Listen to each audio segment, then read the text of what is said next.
Здравейте, ние сме тук с Жоро Спасов в новия епизод на Longeva IT и ще си говорим за нещо, за мен лично, супер суплементът или свръхсуплементът, който всички подценяват, защото е безплатен. Безплатните неща, те не работят, нали? Те не работят. Ако не си плащаш и досега, ако не си купуваш някакви неща, които да те оптимизират, да те правят невероятно успешен в това, което правиш, не работи. Да. Днес ще си говорим за нещо, което хората се опитват да го минимизират. Да. Колкото по-малко го правят, толкова по-се чувстват, че са изключително яко силни и добри.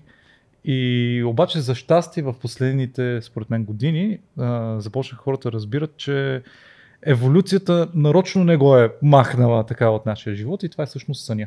Точно така. Аз обичам да казвам, че хората носят тук на гърдите си един щит, който е аз спя 4 часа, 5 часа. Аз съм горд с това колко малко спя всъщност, защото съня е за тия, дето нищо не правят, за мързеливците и всъщност аз постигам адски много, супер много работя и съм изключителен.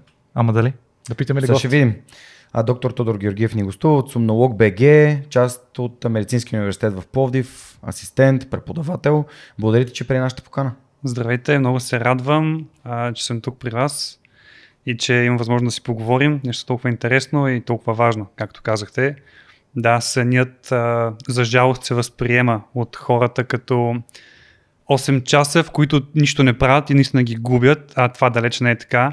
И той не е тъмната страна на Луната, както обичам да казвам. Там също има материя, случват се много интересни неща, ние продължаваме да живеем докато спим и тялото ни работи и то работи много повече, отколкото си мислите. Да. Така че има причина да не спим 4 часа, както вече казахте.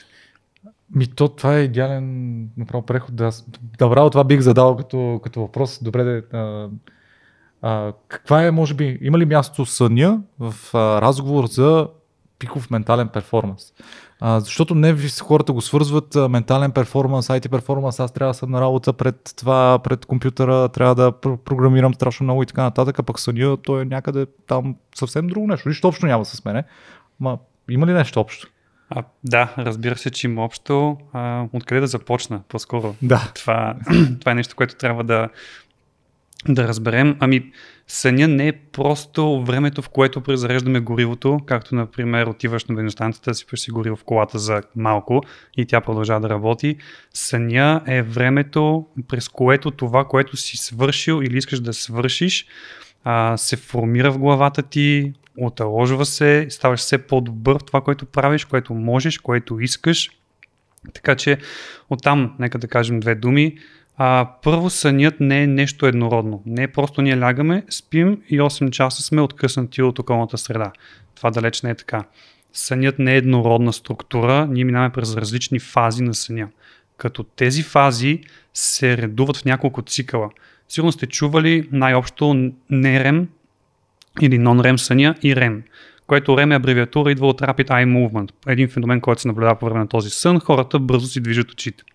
Non-REM съня минава през 3 фази и отделно имаме REM сън, така че това нещо се случва през нощта, като се върти на цикли. Един цикъл е горе-долу 90 минути, плюс-минус, има си индивидуални вариации.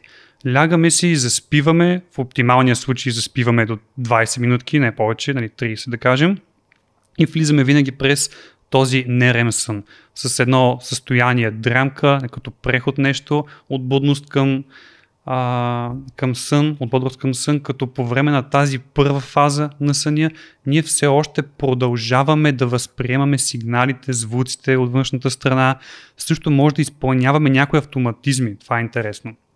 Просто като физиологична особеност. После влизаме във втора фаза, трета фаза, която е дълбокия сън, възстановителния сън и тогава минаваме в REM съня, когато нашата креативност вече е в своя пик и тогава затвърждаваме всички умения, които сме придобили през деня. И това нещо се случва 4 или 5 пъти за една нощ. Тоест изключително динамичен е сънят ни. Даже някой казва, че съня е по-динамичен от бодростта. Именно заради това, понеже ние като сме будни, общо взето сме будни, работим и ядем. Нали?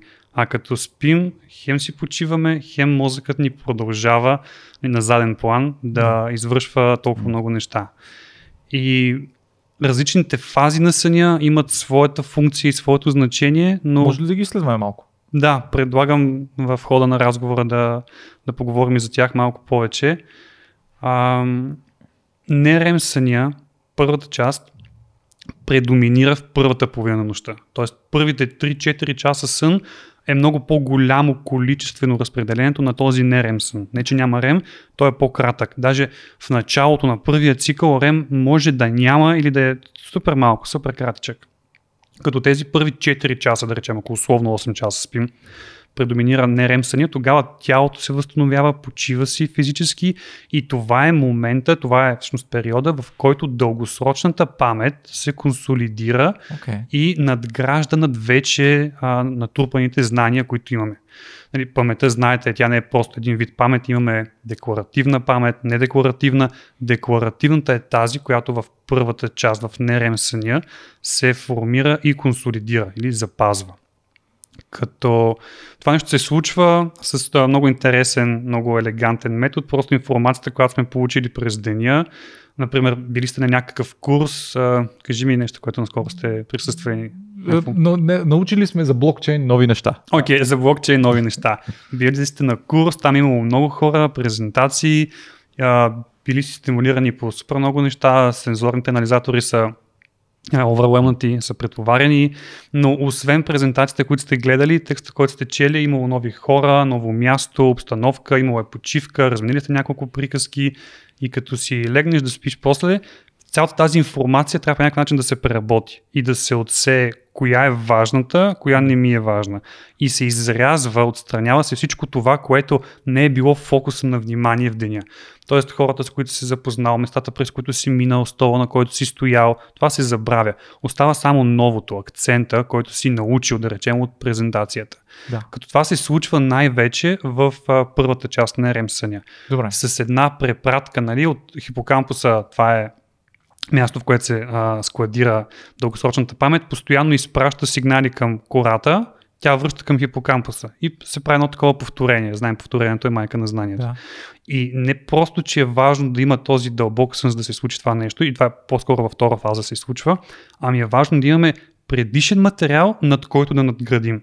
Представете си го като един незавършен пъзел, който има много дупки разпръснати, просто идва едно парченце, пробваме тук, не става, връщаме го, идва друго парченце, тук не става, трето, хоп, то пасва. И веднъж като пасне си остава. И после идва другото парченце и така едно по едно.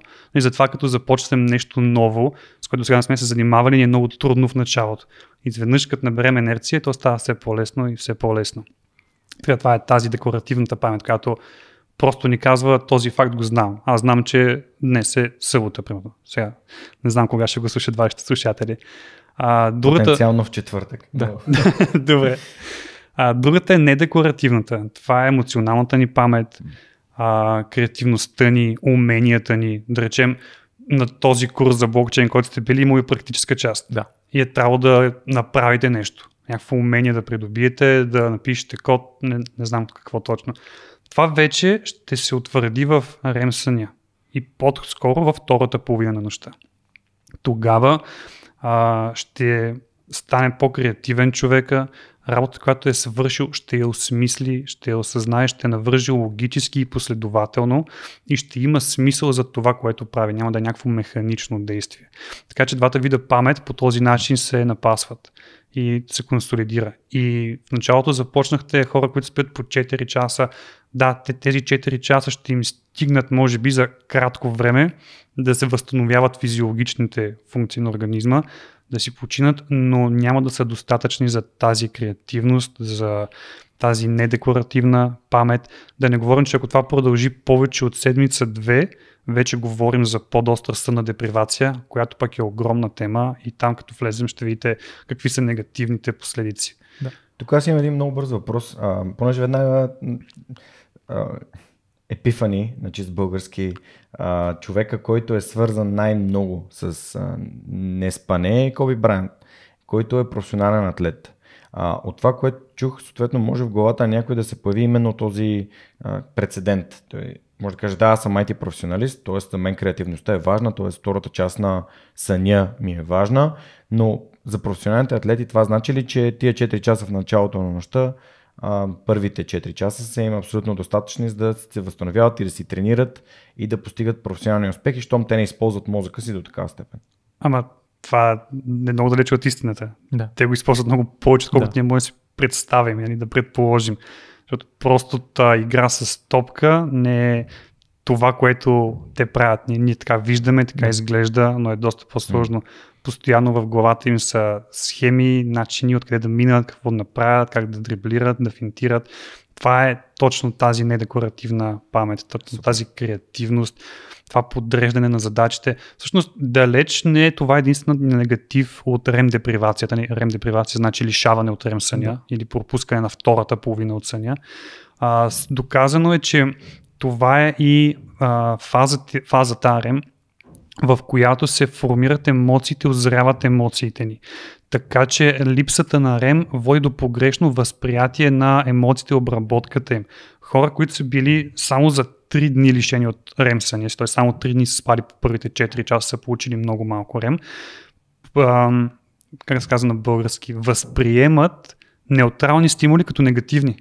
Това се прави с магнитен резонанс, вкарва се пациента в магнитен резонанс, изследва се по определен начин на база това колко кислород в мозъка е активен в даден момент и виждат, че когато им се покаже на снимка нещо неутрално, например една кутия или една раница, се активира тази зона от мозъка, има амигдалата, която е свързана с обработката на негативните емоции.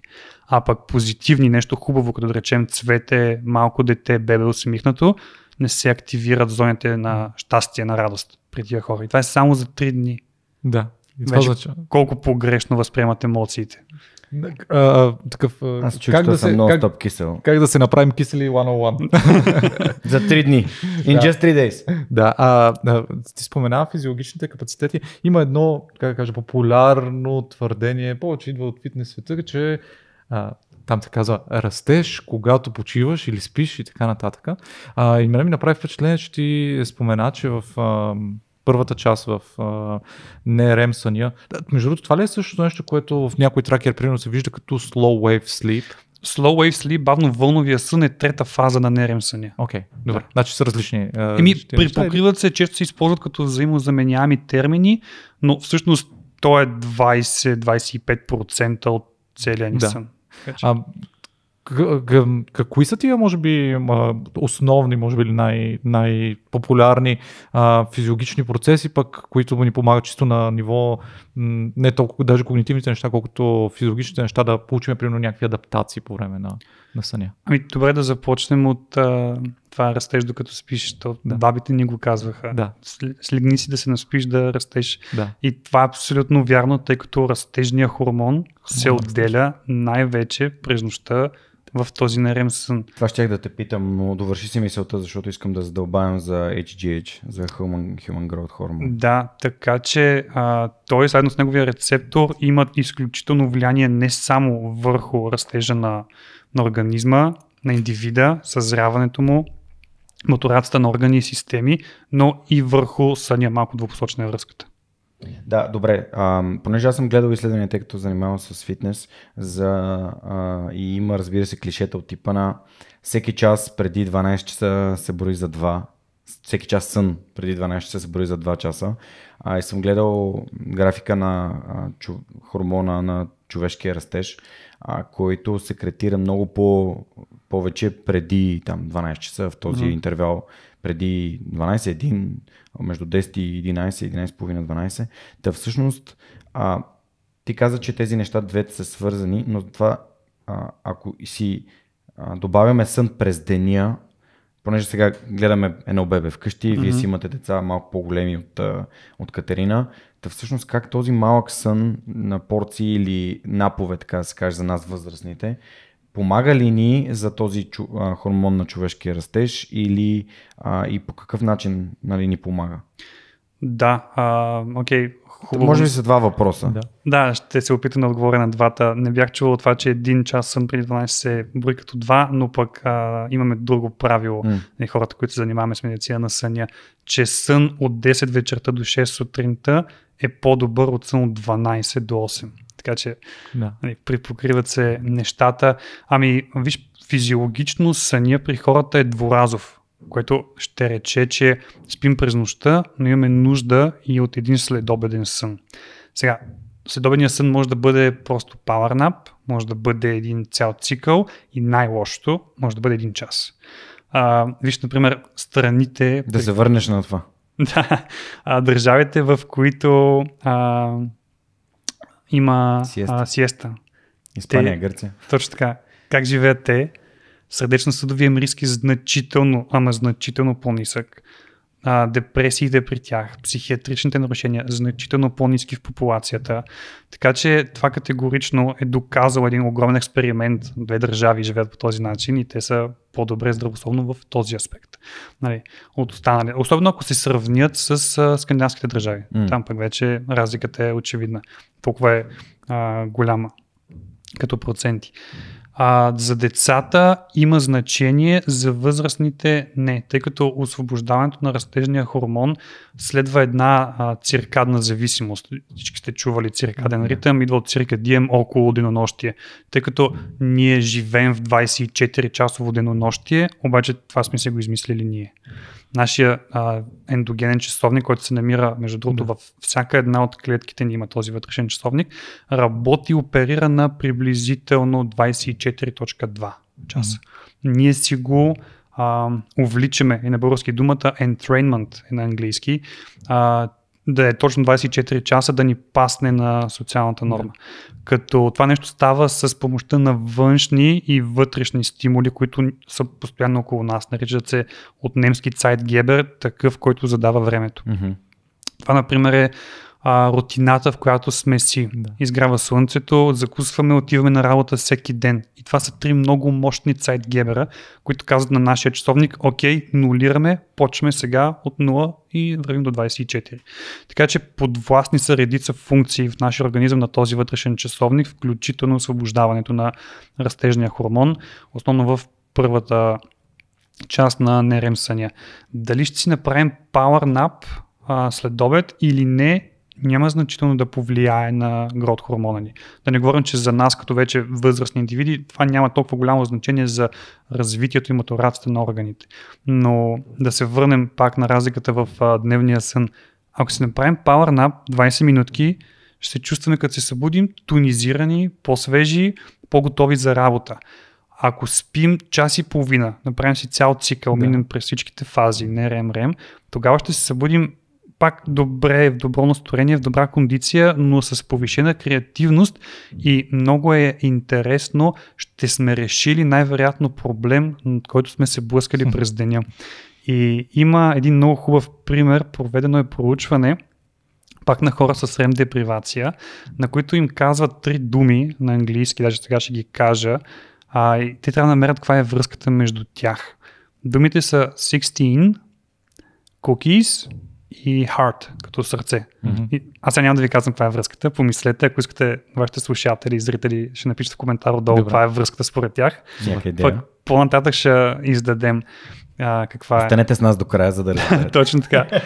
И хората, които са били лишени от REM, не са се сетили за връзката. Другите, които са го получавали, са успели в рамките на 5 минути. Просто им дават възможност за сън, правят един пълен цикъл, будят ги и те се събуждайки се, знаят какъв е отговор. Wow. Така, аз мисля, че разбрах какъв. В смисъл, ще си кажа предположението преди Тошко да ни каже верния отговор. Това е страхотно. Мисля, че е много добър начин да влезем в хигиената на съня. Секундичко само, искам да питам нещо. Да съм сигурен, че го разбрах. Аз съм тия неразбиращи, си повтарям, за да разбирам. Ти каза 10 до 6, ти каза 12 до 8. Аз обаче това, което излекох от това, което каза ти за циркадния ритъм, е, че може би какво сочи стрелката на часовника не е точно може би най-важното, колкото може би консистентността на нашето ежедневие, свързана с циркадния ритъм, в смисъл на кога сме видяли примерно слънцето, кога сме се почувствали събудени и така. По-скоро нали, консистентността на вътрешния часовник, а не на стройкичките на часовник, който търси. Да, разбира се, никой не е казал, че всеки един човек на планетата Земя трябва да вечеря в 7 вечерта и да е в леглото в 10 без 10. Да. Но все пак е хубаво да се следва някакъв приемлив диапазон, в който се случва това нещо. Да. Тъй като има хора с нарушение на съня DSPD, Delayed Sleep Phase Disorder, които толкова си отместват циркадния ритъм, било то заради наложено от работата ограничение, ако работят в друга часова зона дистанционно, било то заради пътуване, че имаме пациенти, идват и ни казват, аз преди 4 сутринта не мога да заспя и не мога да се събудя преди 12-1 на обед. И като говорим с тях, те нямат проблем, те са окей, те си спят, правим им изследване, минават през всички фази на съня, като цяло, иначе са здрави хора. Но големия проблем е, че техният график е коренно различен от този на обществото. Да. Те не могат да имат социални взаимоотношения, те не могат да отидат до магазина, защото работят през това време, не могат да излязат с приятели, защото когато приятелите им си лягат, те приключват работа и излизат. Да. И от тук вече излиза огромния проблем. Така че да, нашия вътрешен часовник, ние си го нагласяме, напасваме си го по ежедневието, той поддава се на увличане на тренировка. Ето сега с дете едно, без дете беше друго и тримата може да кажем, че това е така, но не бива да се осланяме единствено и само на това желание всяка вечер с 10 минутки по-късно да си лягаме, защото много бързо тия 10 минутки станат 3 часа, 5 часа и така. Да. Може да го оставим за малко по-късно, но има ли някакви практически съвети, които може да дадем, защото това са две много популярни неща, които се случват на IT хората. Едното е да вземем дори хората, които занимават примерно с някакъв вид customer support, които също са IT хора. Те много често работят на смени, имат нощни смени. И другото е пътуваме си. И като си пътуваме, имаме това нещо, дето е с джетлага. Да, сега ще го кажем и веднага ще прескочим хигиената на съня. Супер. Нощните смени са според мен трудният за решаване проблем. Тъй като има професии, в които няма как без нощен труд. Производства, фабрики, пожарна, полиция, лекари, няма такси. Как. Да. Въпреки че без такси може, просто няма да пиеш, но...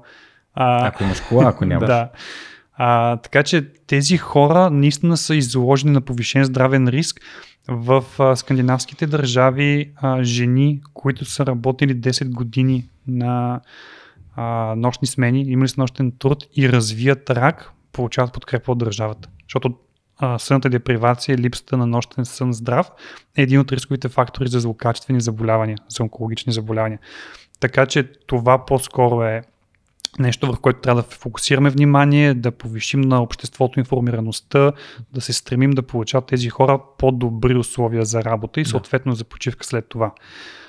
На въпроса за пътуванията, за излизането, социалните ангажименти и срещи, тук вече идва хигиената на съня, за която ми се иска да кажа няколко думи. Супер, да я разкостим. Да, хигиена, като чуем, повечето хора си представят чистотата в дома и да си измием ръцете, по принцип хигиената е нещо изключително важно, което в ежедневието ни във всеки един аспект трябва да се прилага. Това е добро отношение и правилен здравословен подход към всеки един аспект на нашето ежедневие.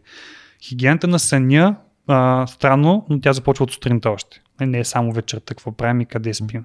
От сутринта казват, деня се познава от сутринта, също и съня, добрия сън се познава от сутринта. Първо, че сутрин като се събудим, много лесно може да кажем какъв е бил съня ни и може да предвидим какъв ще бъде на следващата вечер. Така че съветите, които даваме, винаги започват от сутринта. И първият съвет е ставайте по едно и също време. Горе-долу, не в 7:00, но тенденцията е хората спят в работни дни по-малко, стават рано, 6:30-7, уикенда си доспиват до 9-9:30. И от тук първия проблем. Как нашия вътрешен часовник да се адаптира, при положение, че ние през 5 дни му сменяме с по 2 часа времето на събуждане. Така че не е казано всеки ден ставате в 7, но нека уикенда да е 7:30, 8, не повече. Да. После като се събудите, ставайте. Тъй като да се събудиш и да станеш от леглото са два отдалечени акта. И те са отделни действия. Какво правят хората? Събуждат се, спират си алармата на телефона, защото вече на телефона не са ни алармите, не са будилници. И като спрат и виждат, имам 3 нотификации, колко яко. Инстаграм, това готиното момиченце ми е харесало снимката и взимат телефона и почват. И какво става, като вземат телефона? Първо стоят в леглото, което е изключително погрешно. В леглото има само неща, които се правят, сън и секс. Нищо друго в леглото, нищо друго. Второ, получавайки тези известия, какво се случва с нашия мозък? Става ни хубаво. Освобождава се допамин. Точно така. И ние още преди сме се раздвижили, сме си набавили допамина. Да. И после не искаме друг допамин. Не е идеално.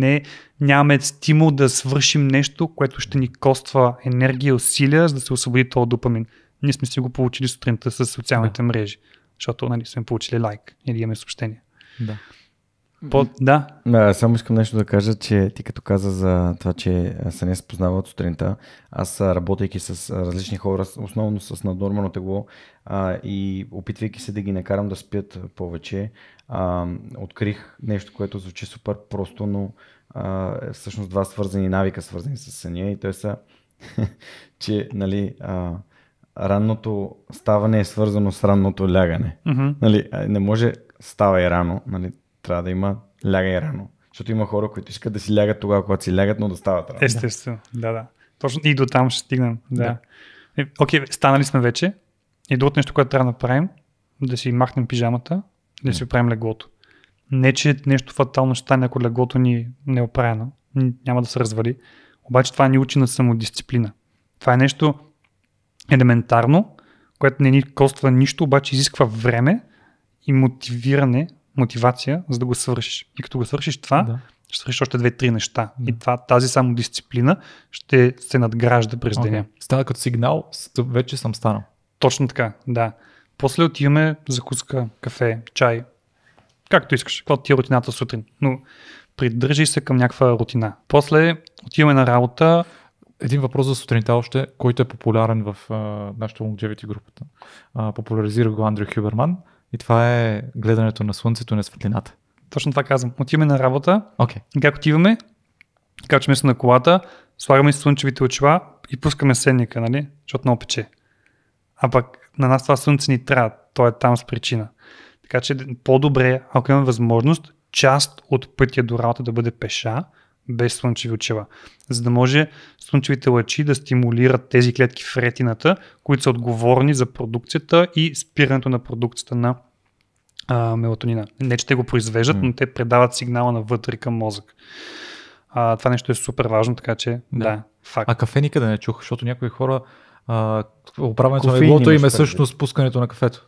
Кафето сутрин някои съветват специалисти да бъде след 9 часа, като идеята е, че тогава пасва с кортизоловия пик. Да не си го изпреварваме, но в интерес на истината кафето, освен пробуждане, има и доста други позитивни ефекти, които сме изпитвали всеки един от нас, да не ги коментираме сега. И то пак е ритуал. То пак е такъв Zeitgeber, Time Q, което ни помага да си вкараме циркадния часовник, да си го сверим. Отидахме на работа и сега във вашата сфера хората сядат и работят. Няма движение, няма слънчева светлина, еднообразно е и най-вече има екран и синя светлина, която синя светлина окей през деня, но само през деня, не вечер. Затова вечер вкъщи не трябва да има екрани 1 час преди заспиване, тъй като пак стигаме до тази стимулация на фоторецепторите в ретината и оттам невъзможността да се освободи, да се произведе мелатонин. Така че това нещо е важно. През деня е хубаво да имаме физическа активност, двигателна активност, спорт, кардио, тренировки, които да ни изморят физически, не само психически да се натоварим, защото като се приберете и легнете, главата ви предполагаме пълна с проблеми, които не може да решите, мислите ги, премислите ги, обаче на тялото не му се спи и какво става? Цяла нощ си мислите проблемите, което е проблеми води до затруднения в заспиването, оттам може да бъде пускофактор за една инсомния. А пък вечер, нещата, които трябва и не трябва да правим, не трябва да гледаме екрани преди лягане, което е трудно, защото всичко интересно по телевизора е вечер. И ние се прибираме, правим нещо набързо, хапваме, преспиваме детето, обичайно към 9-10 и чак тогава имаме време за половинката. И как е това време за половинката, сипваме чаша вино или чаша бира, който каквото пие, пускаме телевизора, дали да гледаме нещо, дали да върви за фон, но това отмества пак циркадния ни часовник. И гледаме телевизора, коментираме го, постоянно се облъчваме, получаваме тази синя светлина, пием алкохол, искаме да легнем и да спим добре. Алкохола би ни помогнал до известна степен в малки количества да заспим по-лесно, но до там. Оттам нататък само негативни последици вече за алкохола, тъй като първо той води до фрагментиране на съня, т.е. начупва го на по-малки части, не на този един пълен хубав цикъл 90 минути, ами на много по-малки парченца, не може да се изпълнят всички фази на съня адекватно, тъй като се снижава прага на араузъл, на пробуждане и много по-лесно можем да бъдем пробудени в този период време, в който сме под въздействието на алкохола. Освен това, алкохола замъглява съзнанието, знаем, нарушава енергийния обмен и метаболизъм в мозъка. И трето, алкохола води до отпускане на мускулатурата, на цялата, включително и на дихателната. И като си легнем, особено ако не сме имали двигателна активност през деня, ако сме така, не като мен, малко наднормално тегло, и какво става? Почваме да хъркаме и по-лошото, защото хъркането е проблем за половинката, не за нас. Спираме да дишаме по време на сън, т.е. сън на апнея. Има едно такова правило, че пациент без сън на апнея, ако пие чаша вино, ще хърка, ако хърка ще бъде с лека степен, ако е с лека степен ще качи още една средна степен и така. Така че алкохол има множество негативни последици, за жалост заради единствената му позитивна черта да скъси времето на заспиване, много хора прибягват към него, за да си решат проблема с съня, а това е едно от най-грешните неща, които могат да направят. Значи, тук идентифицирахме, извинявай, Жорка, две неща, свързани с съня, които пряко влияят на нашата продължителност и качество на живот, които са социално утвърдени. И те са на първо място 24-часовото денонощие, което нали, то се води спрямо социума. И второто алкохола, който никой не ти казва, нали, ако отидеш на бар и казваш аз не пия, ще питат какво ти има. Да. Просто исках да ги маркирам. Така е, в нашето общество алкохол е много деликатна тема. Нека да се опитаме да извлечем ползите от това. Ако казваме, че хората, и аз вярвам, че е така, хората използват понякога често алкохола, за да могат да съкратят времето за заспиване. Какви алтернативни методи можем да дадем, така че вместо да ползваме алкохол, да ползваме пак тях? Ами да, продължаваме с хигиената на съня. Няколко правила за по-лесно заспиване. Първото е лягай само като се спи. Ето, толкова е просто и пак много хора не го правят. Тяхната мисъл е сега 10 часа, мен не ми се спия малко. Легна и се опитам да заспя и заспя, ще взема да спя по-добре. А това не е така. Какво става като ядем, ако не сме гладни? Затлъстяваме, което е очевиден проблем. Обаче, що си лягаме, като не ни се спи? Сънливостта е физиологична нужда. Тя е същата като глада и като жаждата. Гладни сме, когато имаме нужда от храна. Жадни сме, когато имаме нужда от течност, от вода. И сме сънливи, когато имаме нужда от сън. Ако не сме сънливи, няма защо да си лягаме. Какво се случва? Лягат си и те много хубаво го казват пациентите. Опитвам се да заспя. Това е най-грешното нещо, което могат да направят. Съня е пасивен процес. Ние трябва да му позволим да се случи, а не активно да го каним при нас. Той ни е добър приятел и гостенин, който няма нужда да каним. Той просто си влиза, когато му дойде времето. Другото нещо е спалнята, пак казвам, и леглото са само за сън и секс. Лягат хората и в днешно време, кажете ми кой няма телевизор в спалнята. Браво! Супер! Аз не вдигнах ръка, защото ни го подариха. Добре. Пускат телевизора и там гледат нещо. И казват, това ми помага да заспя.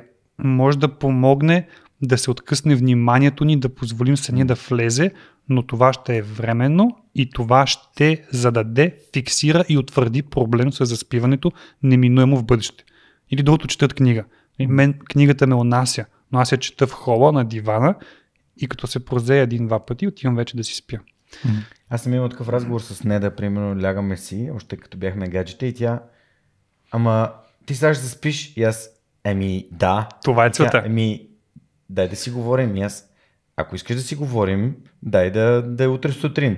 Или в смисъл на закуска, на обяд, на вечеря, вечеряме заедно, говорим си, сядаме в хола, можем да си говорим по разни теми. Аз предпочитам вечер, като легна на легло, да заспя и някой път тя казва, ти като не си сложиш главата на възглавницата и заспиваш.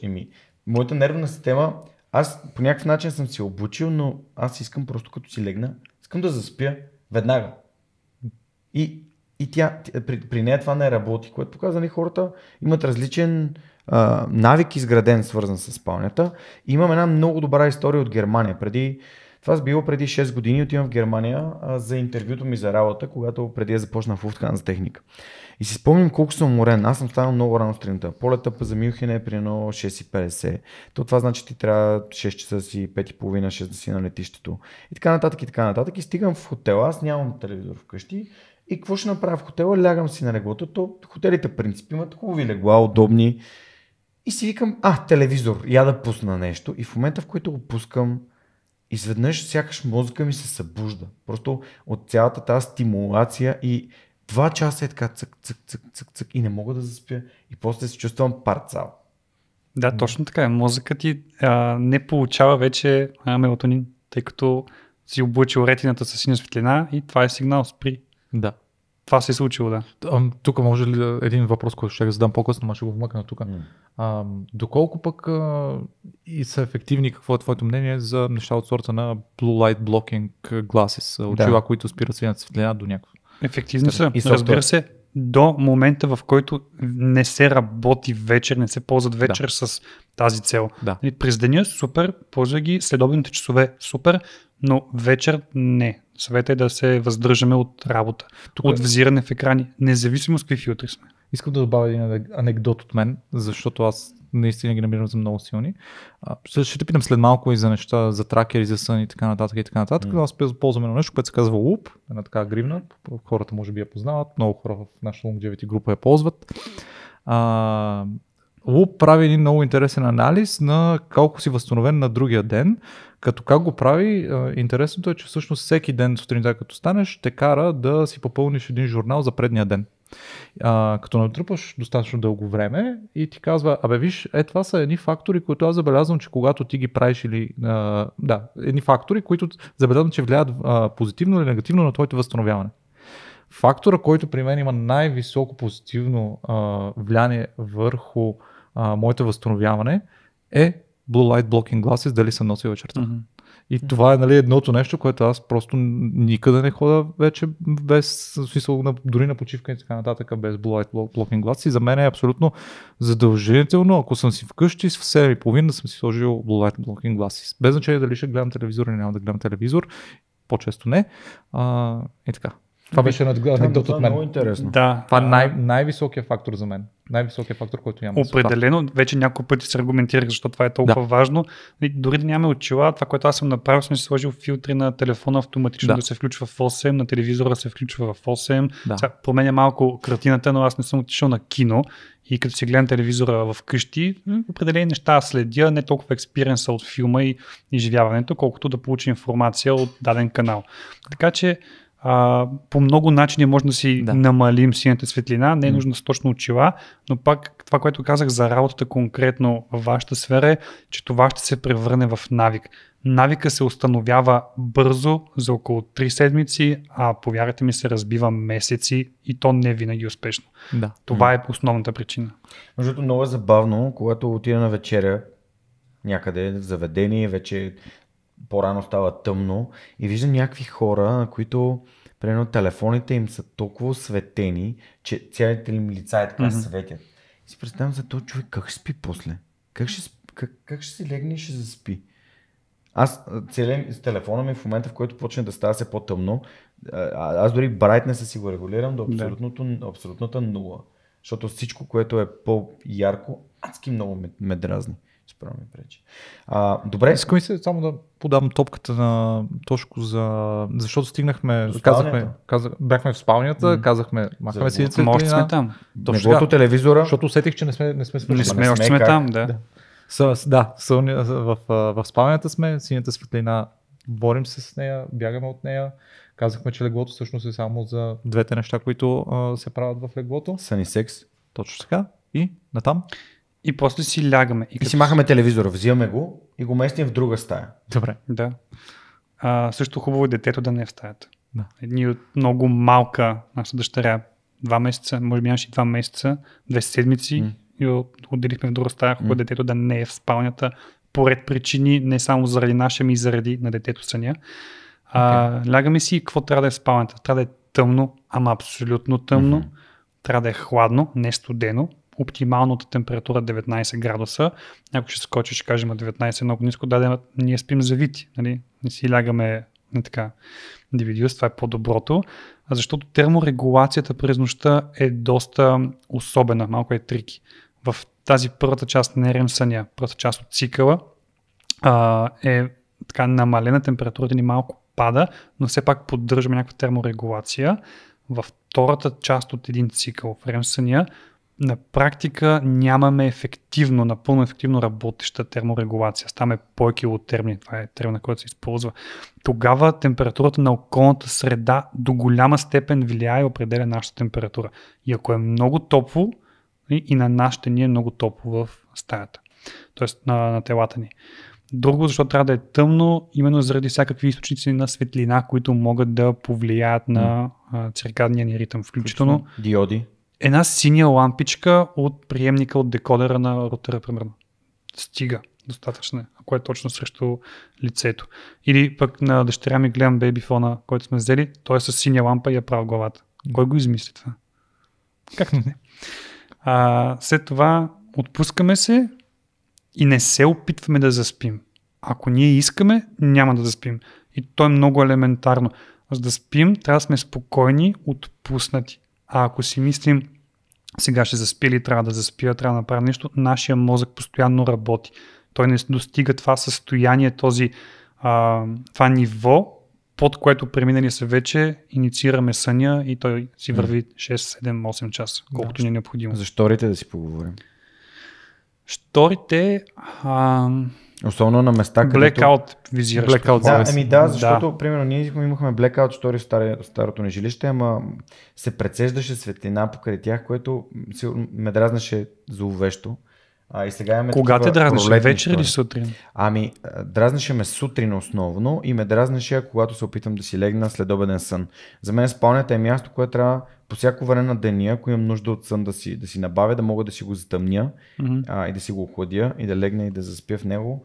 Нямам нищо, което свети, включително на климатика. Нашия климатика има възможност да се изключат всичките му индикации какво е. И когато си зареждам телефона, примерно от батерия, а не от контакта, гледам да я прибере или да насоча диода далече от мен, за да не го виждам.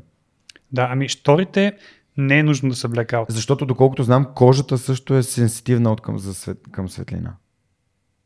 Вярно ли е това? Мит ли е? Да кажем, че е мит. Мит е, окей. Не е нужно да са blackout, именно заради това, че не даваме възможност на, както вече казах, най-важният сайт Гебер сутринта светлината. Да, ама ако имаме лампа с улично осветление, което свети в наш... Къде са най-вече blackout? Завесите в хотелите, а къде са хотелите? Хубавите хотели са в централните части на града, пък центъра светло. Светлинното замърсяване е много силен и водещ фактор за разстройство на съня в развития свят. Да кажем, че България се доближава до развития свят. Въпреки, че тук може да поспорим. Но blackout шторите ще помогнат, ако си лягаме по-рано или ако искаме да направим следобедна дрямка. Вечер на практика нямаме нужда от тях. Едни обикновени штори ще заглушат светлината, която идва от уличното осветление, биха били достатъчни, а сутрин ще позволят на порция светлина да влезе, за да ни каже, хайде сутрине, свери си часовника, ставай и си тръгвай по твоя ред. Така че... Точно щях да предложа аз точно обратното, защото аз пък съм обратно. Аз пък спя на отворени завеси, отворено всичко, защото пък за мен по-големия проблем е сутрин. Вечер няма проблем, нали, когато е тъмно навън, когато съм си легнал и така нататък, обаче ми е много голям проблем, ако съм си пуснал blackout завесите и не мога да разбера 4 часа ли е или е 9 часа и аз вече съм си изпуснал ритъма, който си се търсил. Да, извинявай, искам тук да кажа нещо. Най-трудно се събуждам именно по хотели, в които искам да видя този ден това и трябва да стана в 7:30 и съм с blackout завеси. Звъни ми телефона в 7:30 и аз ставам и се чувствам крайно недоспал, гроги. Каква е причината? Ние не го говорихме за следобедния сън, казахме добре да е power nap или час и половина, не е добре да е час. Причината е, че се будим в дълбокия сън, бавно вълнове или втора фаза. И тогава сме набрали sleep inertia, т.е. инерция за сън, обаче не сме си завършили цикъла. И ставаме и точно тогава сме абсолютно гроги. Тук в следващия въпрос има ли как да си сетнем аларма, която да ни следи sleep cycle и да ни събужда след края на цикъл? Работи се. по този въпрос. Има устройства, те са като едни ленти такива с електроди на главата, които регистрират мозъчните вълни, тъй като на практика ние Това са електрокардиограми. Ами не, кардио начин на сърцето, това е енцефало на мозъка. Енцефалограми, извинявам се. Те следят на база мозъчните вълни и ние на база на различната характеристика на мозъчните вълни правим това скориране на фазите на съня и на база на тези феномени. И тогава те могат в определена фаза да подадат сигнал, така че да се оптимизира съня или да засекат човек излиза от рем, може сега да се даде сигнал да се събуди, но доколко и кога ще навлязат и ще помогнат свръхчовека да се развие. Може ли да предложа алтернатива на това, което аз ползвам и може ти да коментираш дали въобще е релевантна или съм си направил плацебо за себе си. Аз използвам един, да кажем, умен матрак, който по две причини го ползвам, свързани с хигиената на съня. Първото е, че ми изстудява леглото вечер, което е, ти го спомена преди малко, че е едно от хубавите неща, които могат да се случат. Този умен мой матрак има термална аларма, която какво казва? Аз му казвам, виж сега, искам да стана около 7:15, пример. И той започва леко да ми повишава температурата още от 7 без 15 с надеждата, че аз всъщност в тия 30 минути между 7 без 15 и 7:15 някъде ще мина в по-лекия сън, който мога да го усетя. И много интересно е, че топлината е нещо, което дава индикация на моето тяло, че е време за събуждане, без да имам нужда от стряскащите външни аудио шумове, които са на алармата. Да, вече го коментирахме, че по време на REM сън, той предоминира във втората половина на нощта и сутрин, ние сме по-килотерни и външната околната температура определя нашата, тъй като ни стане топло, това ни смущава и се събуждаме. Да. Много интересно ми стана за този матрак, чел съм, бяхме с колегите се поинтересували малко, не знам къде си го взел, предполагам не от България. EU. Да. 8 Sleep се казва, тук да направим реклама на 8 Sleep, ще намерим някакъв промокод, примерно. Точно така. Добре, супер. Доста интересна технология, която категорично с ДРЦ подкрепяме. Любопитна и има смисъл, има приложение. Как да си направим алармата? Ако си познаваме тялото, ако спазваме график и сме регулярни, не е толкова трудно. Разбира се, с някакво приближение ние не може да разцепим секундата, но изхождайки от факта, че около час и половина е един пълен цикъл и е хубаво да направим около 5 цикъла, значи 7 часа и половина, какво правим? Ние си знаем, че последната седмица, ако сме си водили дневник, това е нещо много хубаво, да си водите дневник на съня, си лягаме горе-долу в 10:30 и заспиваме кратко, да речем за 10 минути. Ще лягаме си 10:30, смятаме 7 часа и половина от този момент и си нагласим алармата за след 7 часа и половина. Не означава това, че категорично ние ще се събудим към края на цикъла, но с много голяма вероятност, на принципа проба грешка, бързо ще си нагласим това нещо. Но пак тук ние трябва да следваме регулярност, да сме последователни и да не си позволяваме един ден да станем в 7, другия в 9, после в 6, да си лягаме в 10, в 1, в 11. Плюс-минус 15 минути, половин час? Половин час вече е много, тъй като един рем в средата на нощта е горе-долу половин час, сутринта може да е към час, но много е вече. Добре, значи това е интересно, защото сега накарахме някакви хора да стават в 7 часа и уикенда. Добре, има ли нещо за хигиената на съня, което не сме казали, не сме пропуснали до тук? Мисля, че най-важното. Като си легнем и не заспим, какво трябва да направим. И тук идва най-лошото нещо на 21 век – телефона. Не можем да заспим, обръщаме се, той е там, взимаме го и почваме, скролваме и си стоим в леглото. Не е хубаво да си стоим в леглото, понеже създаваме погрешна асоциация. Пак разширяваме обсега на дейности, които са разрешени в леглото. Не бива да сме с телефона. Най-доброто нещо, което може да направи човек, ако не може да заспи за около 30 минути, така слагаме времевия диапазон, е да стане, да излезе от леглото. Тъй като характерно е за нашите пациенти с безсъние, казват, спи ми се вечер, затварят ми се очите, влизам в спалнята и се ококорвам. И като си поговорим с тях, те казват, защото в спалнята по принцип правя и други неща и като вляза и се сещам за това. Като сте създали асоциации, сега трябва да ги превъзмогнем. Да. Това е малко като да учиш бебето да спи и не искаш да му създадеш асоциация да заспива, когато го люшкаш, а всъщност за себе си не правиш тези неща. Създаваш си асоциации, които ти пречат да спиш. Аз между другото имам 2 тактики, когато не успявам да заспя, които за мен работят страхотно. Едното е фантазирам си, измислям си. Нещо като приказка. Примерно представям си сега, ако нещо се случва и почвам и оставям мозъка ми да си измисля някакви неща, в един момент защото не мисля за реален проблем и правя разлика между да мисля за задачи, събуждам сутринта и мозъка ми, това трябва да свърши. И това почне ли да се случва, аз ставам. Дори ако е 4 часа сутринта, ако мозъка ми почне да мисли за задача, аз трябва да стана, защото знам, че вече мозъка ми е активиран за деня. Да. А второто е, когато започна да заспивам, да си кажа, окей, представям си, ако това се случи по по-различен начин, викам си някакви спомени, някакви неща си ги преживявам и не мога да осъзная кога съм заспал. Второто е, правя едно дишане, което съм тествал, дишане без пауза. Просто започвам да се концентрирам върху дишането си. Концентрирам се само да следя как дишам и издишвам. Дишам и издишвам. И в един момент, както се концентрирам върху това как дишам и издишвам, и вече се събуждам за другия ден. Ако се замислиш какво общо между тия 2 неща, и в двата случая ти не мислиш за съня си. Точно така. Фокусираш се върху нещо друго и оставаш съня да влезе сам, да дойде при теб, както казахме в началото. Първия метод с фантазирането е много тънък лед, защото много неусетно аз казвам, че при мен работи. Ще прескочи човек в problem solving, някакъв таск. Такъв.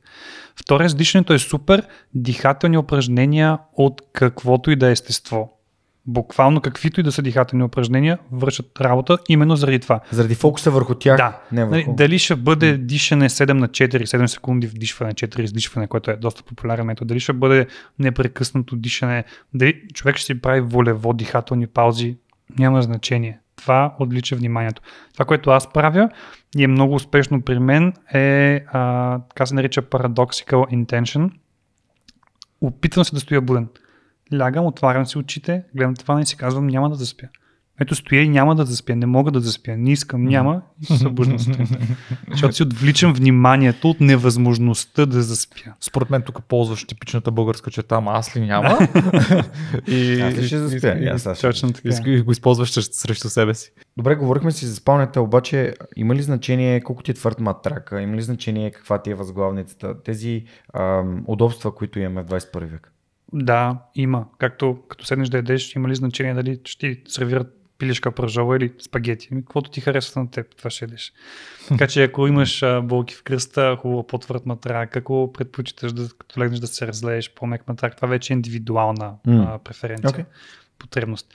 Като цяло хубаво е матраците да са малко по-твърди, да осигуряват опора на тялото, възглавницата да е по-ниска, аз лично без възглавница даже спя. Желанието, необходимостта да се спи на много високо е изключително индикативно за хора с тежки заболявания на сърдечно-съдовата система. Никой от нас няма нещо такова, но те се виждат и по други белези, но обичайно това е въпрос, който стандартно питаме нашите пациенти на колко високо спите или на колко възглавници спите. Това им дава много информация за състоянието на сърдечно-съдовата им система, добро или лошо. Така че да се върнем на физиологията на здравите хора, както ни индивидуално на нас комфортно. Да, супер. Аз нямам повече въпрос за спалнята, всичко беше отговорено. Добре, супер. Продължаваме тогава. В предварителния разговор ще си говорихме за капацитетите на пиковия перформанс на IT хората. Честно казано, аз буквално чух за всичките от тях поне по едно нещо, което ти спомена. Даже ти спомена, като се говорихме предварително разговор, дали не съм ги мислил специално тия капацитети за съня. Не съм ги мислил специално за съня, обаче ми се иска сега да направим едно поне маркиране на няколко от нещата, как съня влияе на тях. Аз ще ти ги подавам, пък ти можеш да казваш по няколко думи за тях. Окей, първият е научаване и възпроизвеждане. Добре, говорихме вече за научаването, за дългосрочната декоративната памет, недекоративната памет. Нещо, което искам тук да отбележа, особено при мен се случва, като се подготвям, като бях студент за изпити, ако чета вечер в леглото преди заспиване учебника, задрямам и като се събудя, нищо не помня. Бяло петно. И има много добра причина това да е така, има добро обяснение, че когато получаваме такава стимулация в последните 10-15 минути, ние имаме тенденция да я забравяме, тъй като тогава невронните връзки не са имали време да я утвърдят, както казахме преди това. Така че работата късно вечер не е подходяща в този смисъл. Първо, че няма как да възпроизведем нещо така научено, понеже мозъкът не има време да го утвърди. Второ, че си разваляме хигиената на съня, за която толкова много говорихме. Да, супер.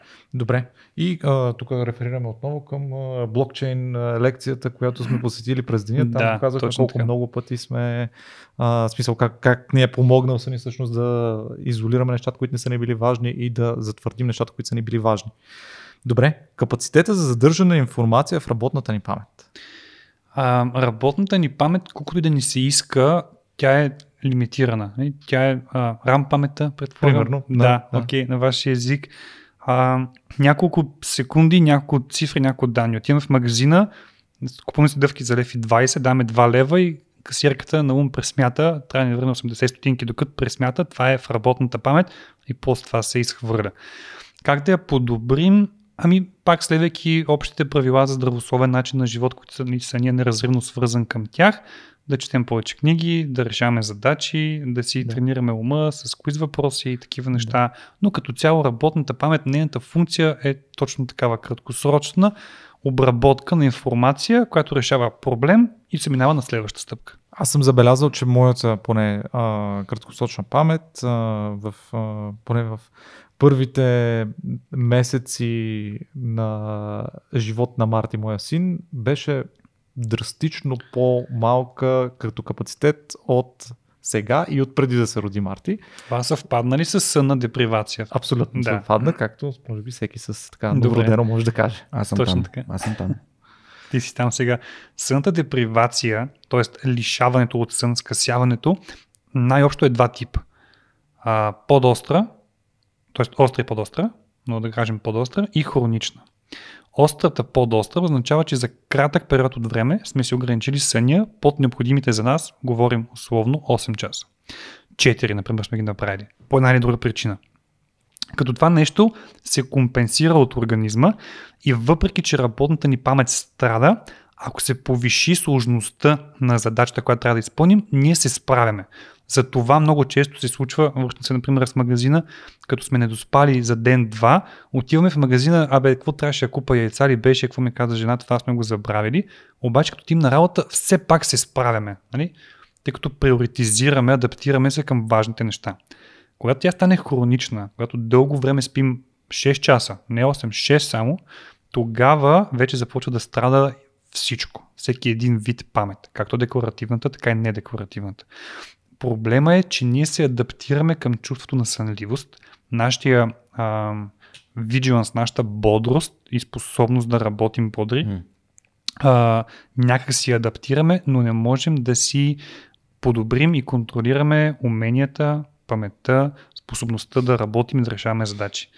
Така че сънната депривация в този аспект е доста трики.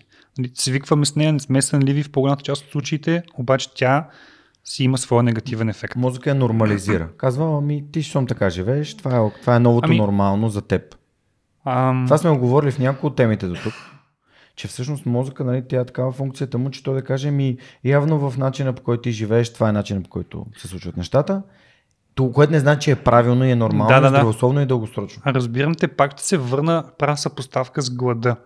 Какво става, като сме гладни, ако не се напълни стомаха с храна? Минава ни, нали? Да. И като гладуваме дълго време, свикваме на по-малки порции храна. Точно така. Обаче тялото ни страда. Почва да ни не е. Така е мозък. Да. Супер.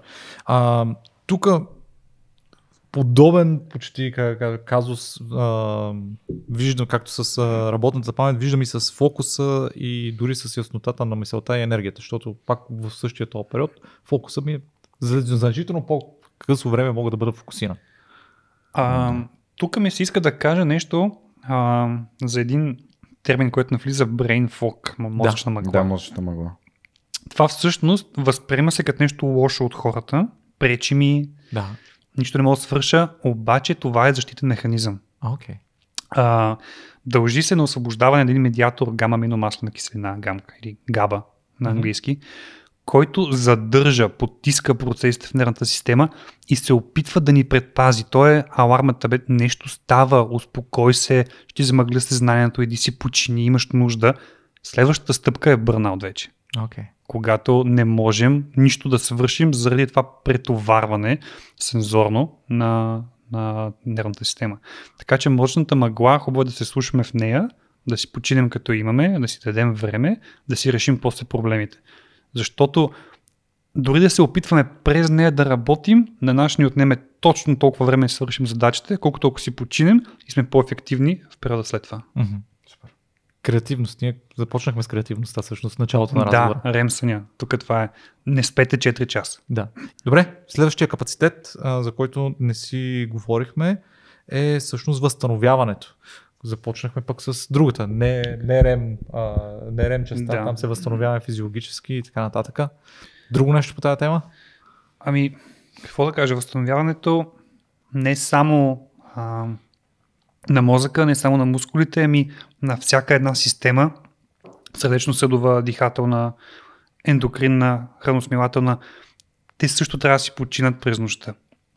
И ако не им дадем това време, те продължават да работят, сякаш сме будни. А пък те си имат капацитет, нали? Те не могат вечно да работят, вечно да живеят.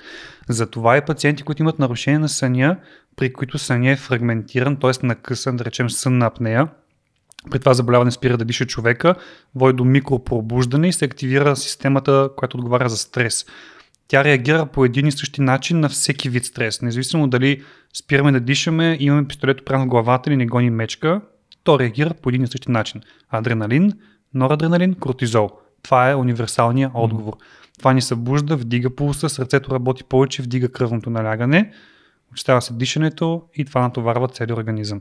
Така че добрият сън, който няма фрагментация, който е с оптимална продължителност, осигурява време за покой и почивка на всеки един елемент от цялата машина. Да.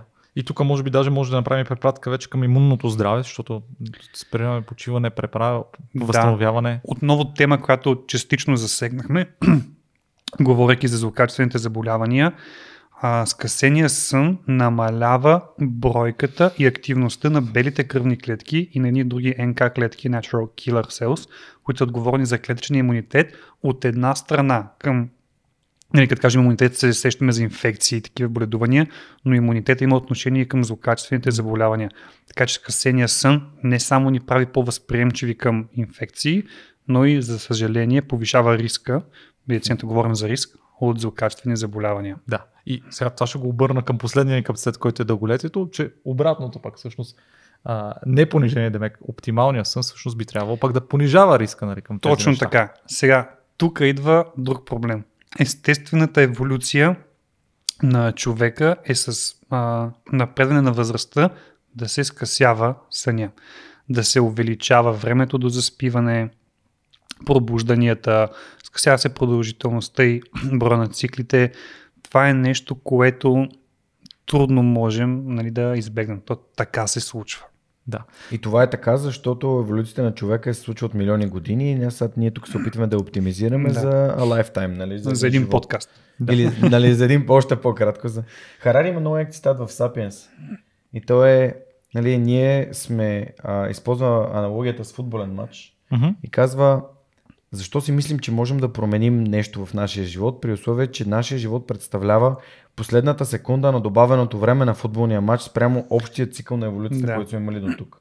Тоест ние се опитваме дори с нашите съвети, нали, ние го правим така, хората издигнат качеството на живот, което с натрупването на поколенията би дало и по-големи резултати, но нали, не можем да прескочим циркаден ритъм. Не можем да прескочим начинът, по който тялото ни работи за един живот време. Да. Просто... Да. Не, ние можем да си променим циркадния ритъм, но пак казах, той няма да пасва на обществото. Да. Аристотел още е казал, че човек е обществено животно, зоон политикон. Няма как. Добре, си имам един въпрос от самото начало, Жорка. Заговорихме с дълголетие. И то беше, ако можем да изключим социума, ако можем да изключим електричеството, осветлението и така нататък, как би изглеждал оптималния сън на един човек? Приемем, че човек си има всичко, което имаме, но без тези стимули на средата, които му пречат на съня. Добре. Кои са тия хора, които не получават този Zeitgeber светлината? Това са слепите хора. Да. При слепите хора това е огромен проблем, защото при тях се наблюдава този по-дълъг, малко по-дълъг циркаден ритъм и няма как ние да го тренираме, да го увлечем този ритъм. И те имат такъв проблем с изместване на циркадния ритъм, така че без обществото, без социума, трудно бихме си представили как ще изглежда съня ни. Да, добре. Аз имам сега пак на темата за дълголетие, защото ние говорим от една страна, нали, за дълголетие под формата на избягването на болести, обаче от другата страна говорим и за дълголетие под формата на оптимизиране. И тук ще направя една препратка към сомнолог. И първо ще те питам, нали, какво е сомнолог, кои сте вие, с какво се занимавате и така нататък. И второто, всъщност, само хора, които се чувстват с болни или с проблеми, или имат място да дойдат, нали, да се консултират с вас, или всъщност вие работите с хора, които пък искат да разберат всичко ли им наред и как могат да станат още по-оптимални в начина, по който спът и в спането си. Окей, благодаря ти. Сомнолог, това е лабораторията, от която съм част. В Пловдив се намираме. Доцент Терзийски ръководи, така известно име в тези среди. От 15 години вече той има опит, аз съм част от екипа от последните 5, като заедно с доктор Драганова работим, екипа постоянно се разширява и нашата сфера на дейност в последно време се разшири, обхващайки вече почти цялата патология от нарушение на съня. Най-често срещаните дихателните нарушения, това е сънната апнея, после безсънието, двигателните нарушения, синдром на неспокойните крака се казва, сигурно съм, че сега част от слушателите и зрителите ще си кажат, аз това го имам, като си легна вечер, ги хваща съклета в краката и им се рита и не могат, не знаят какво да правят. Обадете се, ще помогнем. Бруксизъм, скръцане с зъби по време на сън, всичко това вече има място в нашата лаборатория като диагностика и терапия. Да, основно с хора, които имат проблем работим и това е смисъла, да помагаме като лекари. За жалост ние нямаме времето физически, не ни остава, тъй като сме заети с работа в университета, научна работа, преподаване, да се фокусираме върху може би една от съществените задачи на медицината, като цяло профилактика и превенция.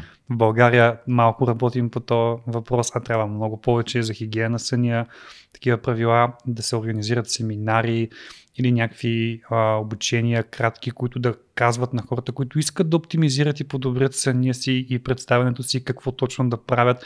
Така че това е нещо, върху което ще работим, искаме да работим, планувано е, чакаме да ни остане време. Супер, добре. И все пак аз, така да кажем, ако има един или двама млади водещи на подкаст и искат да дойдат да разберат що хъркат или не хъркат, или що понякога хъркат, всъщност не е лоша идея да дойдем при вас. Точно така. Да. Добре. Да отидем на доктор. А всъщност вие доктори ли сте? Да. Доктори сме, макар че не всички ни признават за доктори. И дори някои от колегите ни не смятат, че тази специалност, сомнология се нарича, е призната специалност. В България административно не е. Доцент Терзийски и доктор Драганова имат сертификат на Европейското дружество. Това е един изключително труден за вземане изпит, за който аз сега се подготвям. Не дай Боже до година да се похваля. Но това е много труд, много време, много знания и умения, които остават непризнати, неприети в България, но с времето, спокойно, вярвам, ще станат нещата. Мечтата ми е, на мен лично, да се кача на Майбаха на технологията за установяване на качеството на твоя сън, демек полисомнографа.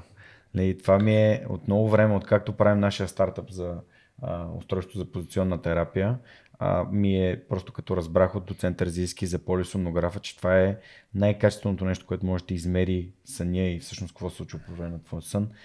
Това ми е мечтата, но и мисля, че е добра идея, като сме заговорили за сомнологията и за лабораторията, да кажем какво е полисомнографа и да слезем надолу по стъпалцата и да видим, окей, спрямо него, какво дават гривните, ора-ринговете, всички там лупове и така нататък устройства, които ние ставаме все смели да ги взимаме тия устройства, но те реално вършат ли ни работа и как тълкуваме данни, тълкуваме ли изобщо и така нататък. Окей, полисомнографията, това е златния стандарт, най-високото ниво за диагностика. той е комплекс от изследвания, не е просто едно устройство, въпреки че всичко е сложно в една кутийка, но поставя се електроди по скалпа, които регистрират мозъчните вълни, биопотенциалите, произведени от нашата мозъчна кора. После следим въздушен поток, пулс, сатурация, т.е. кислородното насищане на кръвта, сърдечна дейност, мускулен тонус, движение на крайниците, стискане с зъби, редица параметри, на база на които цяла нощ се записва това нещо. Ние правим комплексна оценка на съня. И не просто да хванем един показател, диша ли пациента през нощта или не диша, както има такива устройства, и да се каже има сънна апнея. Тъй като сънната апнея е много повече от хъркане, категорично, и много повече от просто спиране в дишането. И това как мерим сънната апнея, но това е друг разговор за друг ден. Така че полисомнографията е едно доста трудоемко за подготовка, провеждане и още по-трудоемко за интерпретиране и изследване, но то дава категоричен и ясен резултат за състоянието на човек. Здрав, с нарушение, вид, степен, тежест и така нататък. После тръгваме надолу. Няма как на всеки един човек на тази планета да му се направи полисомнография. Затова почваме... За сега. Просто в контекста на IT хората и технологиите, нали, си носим тук едни устройства, които преди 20 години хората щяха да кажат, няма как да си носиш домашния телефон и компютъра в едно устройство навсякъде с теб. Да, точно така, добре, за сега. Слизайки надолу вече, ще прескоча някои нива, да не отричавам хората, но стигаме някъде с от тия гривни. Първо, защото са масови, второ, защото са супер интересни и дават много хубави картинки и графики. Пък ние много се кефим на графики, защото е супер яко. И скорове. И скорове и проценти. И геймифицират. Ако си го направил 3 дена подред, имаш някакви точки и ти получаваш значка. И какво става? Допамин. Не? Си говорих в началото. Добре. Тези устройства, които носите сега на ръцете си, имат комплекс от датчици за светлина, за движение, за сърдечна дейност. На база на тях правят едно не лошо приближение и за един здрав човек вършат добра работа да се ориентира нещата в какъв диапазон вървят. Проблема е, когато те започват да клеймват, че откриват нарушения. Да твърдят, че откриват нарушения, да показват патология, т.е. заболявания, да показват, че нещо не е вред. Това нещо няма как да стане по две причини. Първо, то не стои на китката, а не на цялото тяло. И второ, не е минало медицинско стандартизиране. Ние не сме го изследвали спрямо златния стандарт, да видим има, няма. Нали, има едни други устройства, наричат се актиграфии, името подсказва мери движението. Той има акселометър в него, той е пак такава гривничка и датчик за светлина. И на база на това определя покой и движение. И с много добра точност, много добро приближение, този покой го определя като сън, ако е тъмно по това време, продължава повече от тези колко си там минути интервал, зависи как е зададено. Така че актиграфията е много добър метод, ако някой иска да следи просто съня си като количество, казвам, не като качество, за денонощието, защото това първо е медицински сертифицирано изделие, второ е намален риска от някаква грешка от bias на база всички тези сензори, които има. Така че актиграфията може би е стъпало над тези гривни, които ползваме. Но той има приложение за хора с безсъние, с изместен циркаден ритъм, не при пациенти, при които има риск от сънна апнея, да речем. То не мери пулс, сатурация, дишане и така нататък. Така че зависи какво целим. Но да речем, че тези устройства гривни, пак казвам, за здрави хора, с добър сън дават добри ориентири, добър коректив, какво да правят и какво да не правят. Но до там. Супер. Добре. Искате ли да продължим към въпросите от лаймовете, защото този път имаме много имаме. Добре. Ще започнем така. Говорихме си за дрямките през деня. И наскоро започна да подобрива популярност едно нещо, което го наричат non-sleep deep rest, дълбока почивка без да спим, още йога нидра и така нататък. Може ли кажеш малко за това, как го намираш като инструмент всъщност за презареждане на батериите и доколко е близко до съня или не? Физически осигурява покой на тялото, на мускулатурата, на сърцето, на ума до известна степен, като ограничаваме стимулацията, която получаваме. несъизмеримо е с качествения хубав сън или добрата дрямка, но е по-добре от 4-то кафе през деня. Да, окей, супер. И още един такъв интересен феномен, не знам дали е феномен или физиологичен процес, който се случва по време на съня, за който сме опитали тук да разкажем малко повече. Сега на български как ли би било това? Лимфно измиване, lymphatic washout. Окей. По време на дълбокия сън се случва това нещо, когато се повишава налягането на течността в централната нервна система, навлиза към клетките и всичките тези продукти от метаболизма на клетките в нервната система. Първо, клетките в нервната система не са просто един вид нервни клетки, те са много видове, имат своите функции. Някои от тях преработват и пречистват другите активните. Те произвеждат такива вещества, наричани в миналото токсини, които трябва да бъдат елиминирани. И това лимфатик се нарича тази система, повишайки налягането ги наистина изчиства, измива и освобождава място да се произведат и изхвърлят нови. Така че това се случва по време на дълбокия сън. Изхвърляме бокулка и почваме да произвеждаме нов. Точно така. Да. Но това се случва само по време на съня. Точно не се случва по друго време на денонощие. Не, случва се. Това не е пак стационарен процес, но най-много тогава. Тогава има време, има и условия да се случи това нещо. Тук ми напомня на това, което си говорихме при малко за хормона на растежа, защото той през другото време има някакво количество хормон на растежа, ама най-много е там, когато казахме преди малко, че най-много. Имам едни приятели, Стефан и Максим, които прекосиха Атлантическия океан с гребна лодка, редувайки се на 2 часа да гребат и да спят. То тип сън, тук се появиха едни течения, които го прокламират като добра алтернатива. Нека да кажем няколко думи за него. Защото ние като хора напрекъснато се опитваме да измисляме някакви неща, обаче къде стои науката по тях, ни интересува прекалено малко, според мен. Първо, моята адмирация към тия хора. Поздравления. Второ, те това го направиха за какъв период? 100 и няколко дена. Така, а не за 60 години. Нали? Те не живеят по този начин. Да. Това е временна стратегия да се справят с проблем, който е пред тях. Те си го поставили, предизвикали със себе си, организма си и това е един инструмент, с който решават този проблем. Успяват. Но те не живеят по този начин. Това е стресова ситуация, вече казахме, позитивите на стреса и негативите. Той цели да ни спаси живота. Дали ще ни гони мечка или няма да спим добре, цели да ни спаси в кратък период от време. Ако това вече се установи като продължително начин на живот, има редица негативни последици. Така че това движение не го подкрепяме. Говоря от името на хората, които се занимават с медицина на съня, тъй като негативите са много повече, даже бих казал, че няма позитиви. Мое мнение. Добре. Подобен въпрос, но не чак за 2 часа от лаймовете. До някъде го отговорихме, обаче може би е добре отново да го загаднем. Сега въпросът е зададен така.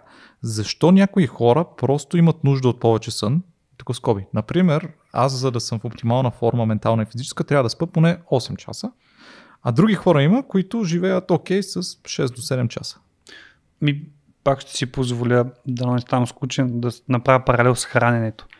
Защо като седна аз имам нужда да изям 250 грама месо, 300 грама рис и 2 чаши вода, а пък жена ми, която 1,50, има нужда от 1 пилешко филе, 2 парчета броколи, чаша вода. Защото сме различни организми. Първо, индивидуална е необходимостта от сън като продължителност. Между 6 и 8 часа се приема за средностатистически приемливо, но някои хора имат нужда от 9 часа, други от 5 часа и половина, но да кажем 6 са им окей. Също така, кога е този сън? Имаме сови, имаме и чучулиги. Някои хора функционират по-добре вечер, други по-добре сутрин. Само вторите. Да. Обичайно хората на изкуството, креативните хора са по-активни вечер, прагматиците сме, казвам понеже съм от тези, в сутрешните часове. Предпочитам да стана по-рано, каквото и да ми коства, разбира се, не лишавайки се от съня си, за да си свърша задачите, ангажиментите сутрин и вечер да се отдавам вече на почивка, подготовка за сън и така нататък. Окей, добре. Следващия ни въпрос е свързан с заспиване в стресови ситуации. Ние до някъде го загаднахме това цялото нещо. Знам, че в армията има методи за спиване в стресови ситуации. Може ли да се препоръчат подобни методи, които да се практикуват за бързо и лесно за спиване и избягване на overthinking? Да, това са всички тези практики, дихателни упражнения, които споменахме, целят активно отвличане на вниманието от проблема с заспиването, от целта на заспиването. Сещам се за този метод за армията, който се прилага, той е доста известен, сега не мога да цитирам точно как беше като последователност, но са някои дълбоки вдишвания, затваряне на очите, отваряне, така редуване, и мисля, че 2 минути беше им отнема на войниците да заспят. Ама ако се замислите, войниците, цялата им подготовка единствено цели да ги научи да се подчиняват. Те години наред ги подготвят с единствената задача, като им се каже тръгвай, да тръгват. Не да мислят, те сега ще ме убият, ще ме разстрелят. Те са направени така, че да се подчиняват. Така че тази техника би била подходяща и валидна при хора, които се поддават на подчиняване. Окей, добре. Аз ще си добавя тук един въпрос. Ние си го говорихме преди малко, преди да започне нашия разговор.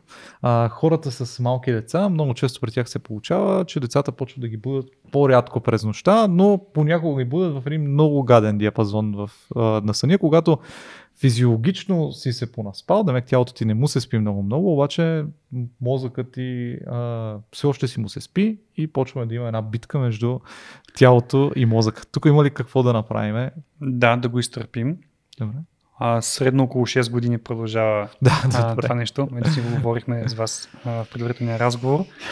И ако искаме да имаме второ, трето дете, да го направим сега, докато другото е малко, и да ги застъпим тия периоди, защото ако изчакаме да мине и направим следващото, ние го отвояваме този период или го отрояваме. Някакъв начин да накараме двете половини, нали, тялото и мозъка да не се бият и все пак да ни позволят да заспим, пак да използваме същите неща с дихателните упражнения и така нататък. До голяма степен, да. Добре. Кой е най-гадният съвет, който съм чувал, ми е попадал, който получихме във връзка с това как бебето спи повече? Не ми казва, че е cried out. Не е cried out, е ужасно. Да. Нали, това дори не бих постоянно да го кажа. Не. Малко норофенче. Да, и какво беше топнимо такова вино. Не би го направил това за здравото си дете. Да. Добре, продължаваме. Добре, тук е интересно. То през съня всъщност детето научава толкова много неща и те сколко в развитието му, те са свързани с промяна на начина за спиване, само да се успокоява. Това са неща, които според мен си има цял подкаст за детския сън. Да, има и предвид, че човешкото бебе е едно от много малкото създания, които се раждат толкова незавършени, поради факта, че нервната им система трябва да оздраве много повече от на другите животни, защото има много по-развита нервна система като възрастни индивиди. И няма как майката да държи в утробата толкова голям плод пропорционално към тялото й, за да му се развие нервната система, и тя се развива по данни от проучванията до 3-6 месец след раждане. Четвъртия триместър. Точно четвъртия триместър е първите 3 месеца след раждането. Така че ние не можем да очакваме от едно несъвършено, неозряло създание да се поддава на обучение и да му се сърдим, че реве през нощта. То не се поддава, защото това, което научих като баща преди да бъда такъв, е, че в този период от време, в този последен триместър, бебето всъщност няма емоционални потребности, а чисто физически. Което като го погледнем, е много по-лесно да си кажем, това бебе не плаче, защото иска да ми се наложи, или да ме манипулира, или да ми провали съня, то не иска да ми става шеф. Това бебе има физическа потребност. Точно така, жена ми затова казва по отношение на майчинството, че не би си оставила втората година, защото в първата е само обслужващ персонал. Храни, избърсва, приспива и нищо повече. Втората година вече е човешкото създание, което виждаш как се моделира по твоето наставление. Много по-интересно. Добре. 4 въпроса, на които отговорихме, и аз ще си позволя просто да дам отговорите, да ме поправиш, ако някъде съм сбъркал. Първи въпрос го зададе ти преди малко. Мит ли е твърдението, че най-полезният качествен сън е в ранните часове на вечерта, например от 10 до 12? И ако не е мит, защо? Отговорихме го, в началото имаме повече всичките тия неща, които казахме, че се случват. Сега дали е от 10 до 12, зависи от циркадния ритъм на човека. Точно така, от хронотипа, сова, чучулига. Да. Добре. Подобен въпрос. Има ли оптимален диапазон за сън или е изцяло до човека и трябва всеки да си го усети за себе си? Тук, що ти го каза, слово чучулига. Да, нощта. Това е оптималния. Регулярност. Да. Дихателните практики за успокояване на мозъка, демек какво да правим, когато искаме да заспим, но не спираме да мислим. Ти даде няколко примера, ти също даде един пример, така че го има това. Само нещо искам във връзка с примера, който Тошко даде. Той каза 7 секунди вдишване и 4 секунди издишване. В епизода, в който си говорихме за дишане, си говорихме за това, че дългото издишане успокоява повече, отколкото дългото вдишване. Успокоява промяната в налягането в гръдния кош, която влияе на едни нервни сензори, свързано с от една страна стимулиране на тази част от нервната система, която ни успокоява парасимпатикус, тя е противоположната на стресовата симпатикус. От друга страна, дълбоките вдишвания и издишвания водят до обмяна на кислород и въглероден диоксид, а нивото на въглеродния диоксид пък има ефект върху нервната система. Окей, добре. Доколко можем да се доверяваме на Sleep Tracking Devices, да ни казват как сме спали. Например, Garmin ми дава Morning Report всеки ден, но си нямам идея доколко е вярно и въобще има ли смисъл да го следя и да му вярвам. Тук само правя вметка, аз ползвам друго устройство, което през нощта обаче свалям вече, особено като спим покрай детето, защото тя си играе. И една сутрин се събуждам, отварям си телефона и получавам репорт за моя сън. Тази нощ спахте зле, имате само 1 час сън. А телефонът беше на маст. Часовникът беше на маст. Да. Какво е отчело тогава? Да. Окей, добре. Но за тия си поговорихме. Сега, последен въпрос от таймовете, обаче пък е така много зареден въпрос, защото ще си говорим за добавки за по-добър сън. Тук 5 са дадени всъщност като въпроси. Нали? Първия ще е така много интересен, по принцип даже леко конфликтен въпрос. Така съставка CBD. Тук в България да, но в Европа не е толкова конфликтен и не предизвика чак такъв смут. Има дори показания при определени нарушения на съня да се използва при нарушения в нервната система и функционирането и като добавка при здрав човек не съм сигурен дали имаме нужда от добавки. Най-добрите добавки са чистия въздух, спорта и добрата храна. По-хубаво от това здраве му кажи. Така че CBD има своето място при показания, но просто да го взимаме с цел оптимизиране на съня, не мисля, че е нужно, едва ли ще навреди толкова много. Окей, добре. Още 4 има тук, които може да кажем, че са в същата категория, но по-скоро да ги споменем. Нека ги изборим. Да, тук човек го е написал като мактеин, то това мисля, че по-скоро е марката, тук става въпрос за магнезия елтреонат.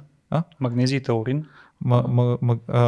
То е магнезий и теанин, но специално в случая е магнезиев елтреонат, мисля, че се казва. Да. Имаше различните магнези, имаха различна функция към нервната система, реагираха различно нервната система на различните типове магнези, нали така? Blood-brain barrier минават различно. Какво означава различни типове магнези? Значи цитрат, оротат, този. Добре. Окей, като не медицинско лице, извиня. До голяма степен маркетинг, но подплатено е с проучвания все пак. Като цяло ефекта на магнезия е релаксиращ и успокояващ, т.е. задържен ефекта му. Има своето място като добавка, да, не вреди, пак това ще кажа. Добре, окей. Предполагам също и за елтеанин. Да. Окей, добре. И последното тук е майоинозитол. Това е биологично активно вещество, което е наместно в обмяната, енергообмяната и при пациенти с нарушен, сега как да го обясня, че хем да е вярно, хем да не е досадно и скучно. Речем пациент с диабет, при който е нарушена обмяната на въглехидратите, страда това нещо и то там страда тяхната продукция. Само че това е метаболит, който вътре в клетката се произвежда. Ние ако го приемем, той как ще стигне до тази клетка, кой ще го вкара. Хубаво е по този начин да мислим. Добре, супер. Тоест, чакай само секунда, това е важно, според мен. Тоест има суплементи, които всъщност твърдят, че адресират конкретни проблеми, но ние как можем да суплементираме клетките си с нещо, което приемаме по начин, който не достига до тях. Точно така. Добре, мелатонин. Давай. Това е, отидеш в аптеката и кажеш, искам мелатонин, не мога да спя. Да, има смисъл, ако ще си изтегляме фазата на съня, ако ще си сверяваме циркадния часовник, Да, и дай някакъв протокол, който според теб, не знам дали имаш право, ако трябва дисклеймър можем да сложим тук. Просто, не е просто да кажем, че можем, но как би било редно да го направим. Първо зависи защо се приема. Каква е целта? Дали е човек с изместена фаза на съня, изоставаща или избързваща, дали е заради преодоляване на джетлаг при пътуване в друга географска ширина, в друга часова зона. Подготовката при джетлаг става няколко дни преди това с прием на медикамента в определената доза 2 часа преди лягане, да се насити оптимално организма, когато си легне, да е синхронизиран циркадния часовник, да му се каже, окей, вече имам мелатонин, ето лягам, заспивам и като отидем в новата часова зона да сме до голяма степен адаптирани. Другото е по-трудното изместването на фазата при пациенти с DSPD, с Delayed Sleep Phase Disorder, при които комплексен е подхода, бавно, стъпка по стъпка, час по час, дърпаме времето им на лягане, мелатонина, пак го приемат време определено преди лягането. Така че зависи от патологията от човек. Окей, супер. Смятам, че това беше важно, защото много хора казват, аз взимам тук мелатонин, че е супер ми влияе и си лягам и спя като пич. Да, добре. Тук мисля, че вече стигнахме до времето, където да помолим Тодор да ни даде някакви, може би, ресурси, които хората се интересуват още да научат за съня. Откъде би ти им препоръчал всъщност какво да гледат, какво да внимават, какво да четат? Или да използват сомнолог? Нека да използват сомнолог. Влезте в нашия сайт Somnolog.bg, ще намерите информация, но работим в момента като част от Българското дружество по сомнология, тъй като такова е учредено и работим сега активно в изготвянето на такива ресурси, материали, които да дадем на обществото. Само англоязични са, за съжаление, ресурси. Супер, не повечето IT хора не се обраме на български. Супер, в такъв случай добър старт е книгата Why We Sleep. Предполагам, всички сте чували за нея. Мисля, че тя стартира някаква революция за съня и колко е важен той. Да, до голяма степен да. Има една друга книга на Александър Борбели. Нещо от сорта на Тайните на съня звучеше. Книгата е хубава, чел съм я, препоръчваме. Тя се намира и на български, тъй като съм я виждал в книжарниците. Оттам вече статии и учебници, които може да намерите като референции в подкастовете, които ще на английски. Примерно Хабърман често дава референции, доверявайте им се. Това са проучвания, на които стъпва той и говори, така че това е пак един добър ресурс, от който може да се започне. Супер.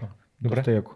А ти самия, има ли подкасти, които слушаш, има ли нещо, което би могъл да ни препоръчаш като? Не, за съжаление няма такива. Хюберман е добре. Млад баща съм, работя от 6 до 6 и половина, 7, така че... Да. Добре, аз тогава имам още един въпрос. Давай.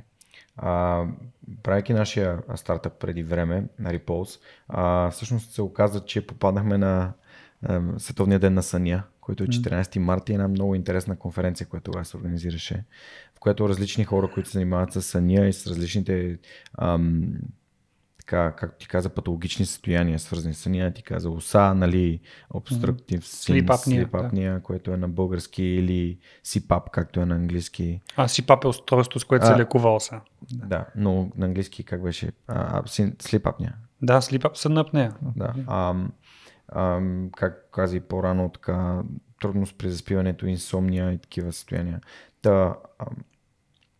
Кажи ни малко повече за как навлиза науката в, нали, защото очевидно сомнологията в България, както каза, не е общо призната, как навлиза и как с какви темпове се задълбочава изучаването на тази супер важна и както започнаха разговора ни безплатна, нали, безплатна до момента, в който не попаднеш в някаква патология, подозирам, но наука, която ни помага да наистина да извлечем максимум от това тяло и този мозък. Как навлиза науката? Както навсякъде, с проучвания, с обхващане на голяма група от хора, с докладване на данните такива каквито са, обсъждането им от хора, които са експерти с опит в тази сфера, доверявайки се на тяхната експертиза и разбира се ежедневното прилагане на тези методики, които сме открили при пациентите ни. По този начин технологията ни помага неимоверно. Например, Когато аз започнах, изследването се извършваше в болнична обстановка, с много тежък протокол, с много кабели, един голям полисонограф, все по-миниатюризирани станаха технологиите сега, като устройство, като изследване, което използваме е толкова миниатюризирано, че пациента се прибира вкъщи и съня му е максимално близък до естествения му сън. Не може да е същия, понеже има кабелчета по цялото тяло, но все пак е крачка напред, стъпка напред това нещо. Всеки дневно се подобрява тази технология и съответно се улеснява и нашата работа и се подобрява за пациента позитива. Супер. Добре. Преди да ти кажем да разкажеш малко повече за Somnolog.bg, къде хората могат да те намерят, да ти зададат въпроси на теб и на твоите колеги, съм сигурен, че може да сме пропуснали нещо, което смятам, че е важно. Преди малко го засегнахме един такъв мит.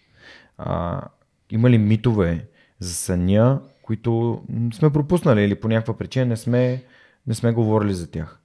Има много митове за съня, но цял подкаст трябва да си направим цял ден епизод за това нещо. Мисля, че най-важните ги споменахме за продължителността на съня, за необходимостта от сън, за опитите ни да лавираме и да шикалкавим, да надхитрим природата, нещо, което не бива да правим. Говорихме за мелатонина. Искам да кажа нещо, не борете овце като си легнете. Да. Okay. Това активира мозъка по начин, да, който...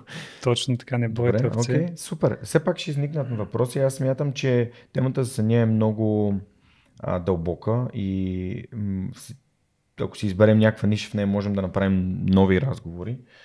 Така че разкажи ни малко повече за Somnolog.bg, къде хората могат да те намерят, които ни слушат.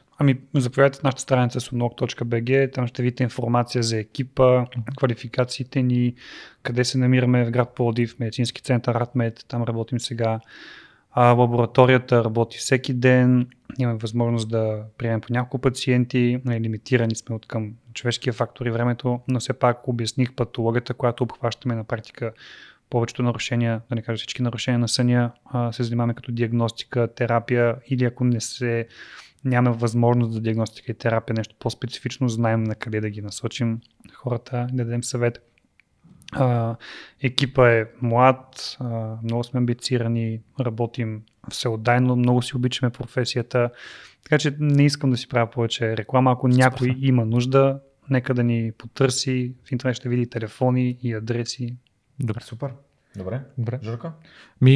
Аз исках да завърша с една история, с която започнах малко от нея, от книгата на Питър Атия Outlif. Той там казва следното нещо. Аз дълги години се мъчех как да спя по-малко, докато един много добър мой приятел ми каза чисто по-научно да си помисля, добре да, ако този сън беше толкова ненужен за нас, щеше ли всеки бозайник да го има и еволюцията нямаше ли да го е изхвърлила много отдавна?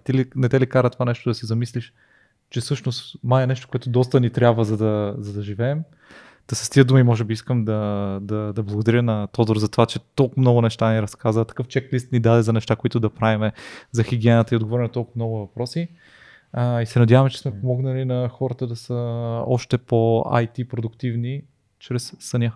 Благодаря много. Абсолютно съм съгласен, присъединявам се към това, което Жоро каза. Благодаря ти за това, че откликна толкова бързо на нашата покана, че седна тук да си направим разговор, че дойде от Пловдив, за да бъдем максимално полезни на хората.